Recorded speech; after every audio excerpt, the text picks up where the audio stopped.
Alright, let's start off by doing something that people just have a problem with sometimes. Taking the tire off.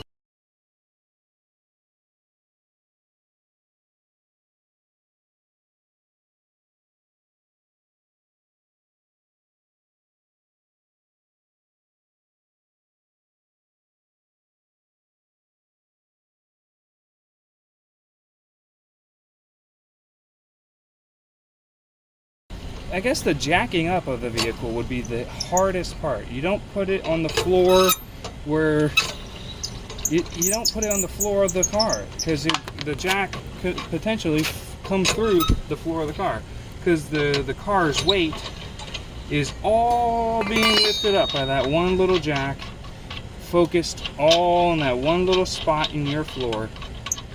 And that's why your jack shoots up through the floorboard of your car, because you put it in the wrong spot. Or you put it on your gas tank. I remember I did that before. That's a hell of a no-no. But yeah, I put the jack on the gas tank. That was very bad. Yeah, you gotta know where to put your jack. Now that I'm at the back of the vehicle, I gotta make sure I gotta squish this bad boy down, because these plates were metal on metal, basically. I was hearing some squeaking and I thought it was the other ones, but no, it was these bad boys. What I got is this tool here, where you take your brake caliper, you're gonna wind this baby down, you're gonna take an old brake, throw it on there, and then you're gonna squeeze it down with the brake caliper. Gotta make sure. Man, this one was all the way out, basically. That is crazy. Now, when you're doing this, you got to remember to also go up to the engine where your brake fluid goes into, and you're going to want to open the cap off of that bad boy and throw a rag around it, because when this caliper is pressed in, all of that brake fluid that is inside. Ooh, this is going to be a tough one to move, ain't it? Okay, let me throw some lube on here.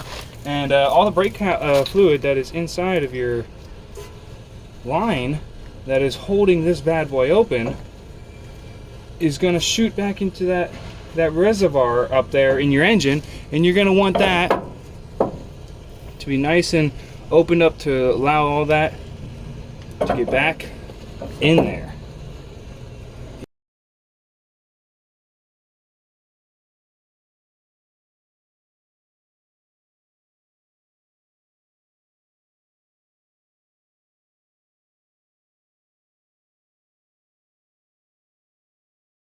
I hope I didn't just break my tool.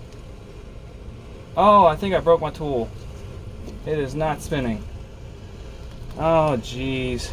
Darn jeez. I'm gonna have to grab a screwdriver and get this guy moving again.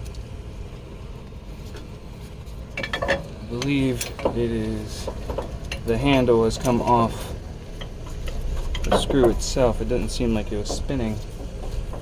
Right? Or is it now loosened up a little? Oh, I think I got her moving now. Ooh, that was tough. Yeah, now it's starting to compress back down.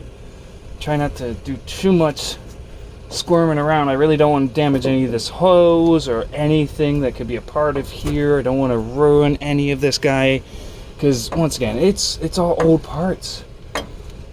And yep, look, I am just spinning the handle now. Okay, let it breathe for a second, I guess. Let me breathe for a second. Then go back to compressing it. Oh, darn, it's getting to a lock spot. I might need to use like a bigger screwdriver to kind of press it down some more. Oh, jeez. This is going to be a little bit of a pain in the butt. This is not the most expensive tool to utilize, obviously, to press this down. So I might need to go grab myself a vice grip and take care of this.